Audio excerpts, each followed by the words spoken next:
Hi guys, welcome back. I just wanted to share with you what I've been doing today. I took the afternoon and did some vacation planning for our vacation for 2027.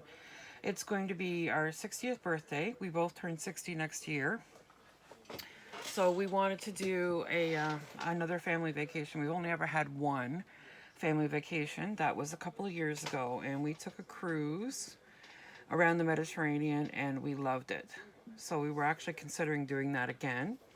So I was trying to get some prices on various things so that I kind of have an idea what we're looking at as far as the expenses go. Now, there will be four of us going. My son and his girlfriend will be going with us. They went last time, and we're going to take them again because this will probably be the last international vacation we ever have. Like I said, we're both going to be 60. Retirement is coming soon. So, and as far as being able to get around, I have leg problems, knee problems. So getting around for me is not as easy as it used to be. So I had some issues last time. I'm hoping that this time will be a little better. But this will probably be the last time we go to Europe. So I've actually done three different scenarios here as to what kind of a vacation we may take, trying to get an idea at what it is we all wanted to do. We've agreed on these are the three things that we're looking at. So one is a cruise around the Mediterranean. The second one is an all-inclusive resort in Spain on the Costa del Sol. And the third one is a week in Paris. We actually stopped for a couple of days in Paris before we boarded our last cruise when we were there. We went around and saw as much as we could in the 2 days that we were there, but we really didn't get to go in and see a lot of things. We just saw the outsides of the buildings, basically. This time we'd actually like to take a week and go to the Louvre and go in and look around and go to Notre Dame, because we went to Notre Dame last time, but it was under construction. So we actually could not get inside. This time we'd like to go inside and just take some time and spend instead of being very rushed. It was a very rushed visit last time we were there. But we would like to go back there as well. So these are the three things that we are deciding upon that I tried to get information on today. And this is where we are. Cruise, the price has gone up considerably since the last time we went 2 years ago. I think 2 years ago we paid about $840 a piece. The price is now $1,300 per person. Flights are basically about the same as they were. So we're estimating between $1,000 and $1,200 for flights. And travel insurance is about $200 per person.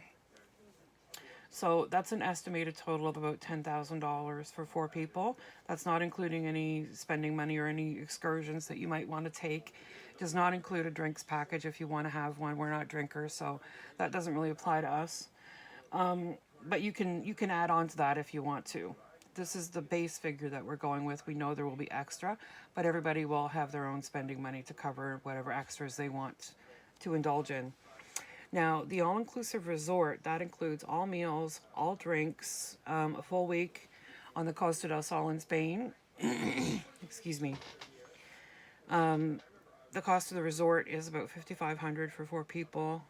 The flights will be about $6,000, a little bit more expensive than if we were to go on a cruise or if we were to go to Paris. And the insurance is about the same. So we're looking at about $12,300 as an estimate for that vacation. And our third vacation is a week in Paris, which I would really like to do. I would like to do any of these things, actually. Hotel and meals in Paris are going to be about $3,500. The flights will be about $4,000, and the insurance will be about $800.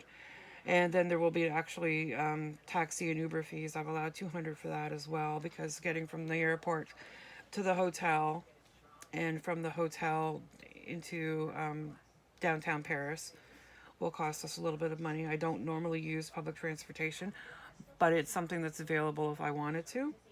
So I am estimating about $8,500 for that, which actually surprised me because it's the cheapest of the three.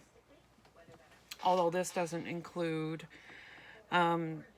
tickets to go into the Eiffel Tower or tickets to go into the Louvre. That would be decided upon once we got there as to what we were going to do and who's paying for what. That just basically includes your hotel, your meals, flights, insurance, and the taxi transportation. So basically, I've decided that we're working with a budget of about 10,000. So 10,000 would cover this one. 10,000 would roughly cover this one. This one will be a little bit more expensive, and will, depending on how much money we can afford to save and put away, will depend on which one of these we can actually end up doing. I'm hoping that we can have enough to cover any one of these, because we are about a year and a half away. That gives me about a year and a half to save for this. So that's actually a fair amount of time, I think. And because of all this, I think I'm going to start a vacation binder. Instead of just having a vacation envelope, I'm going to do a binder with individual envelopes, and we can start putting money away for flights.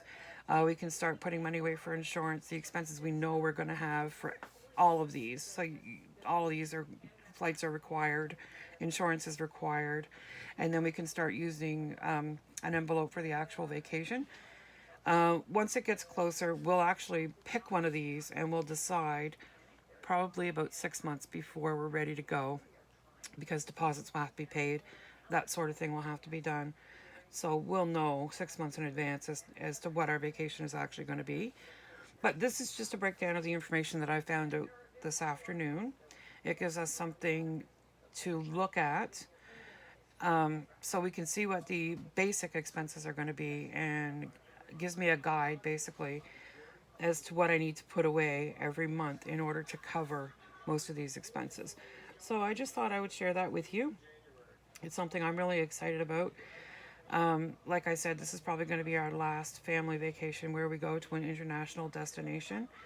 And I really want to have all the expenses covered. We don't want to have anything pop up that isn't covered. So we will be allowing a fair amount of extra over and above these fees and charges, just so that we know that everything is going to be good no matter what.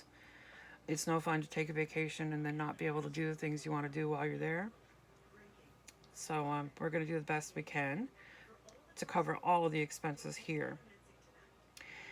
And I guess that's basically it. I just wanted to let you know that I will be setting up another binder, and I'm going to actually set up a second sinking funds binder as well for long-term savings goals, things that are going to be longer, further than a year away.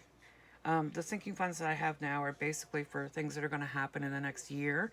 I also want to start one for things that are going to happen long-term, planning for that. So we'll go over that in a future video. Thanks for joining me. I appreciate you watching, and you have a good evening.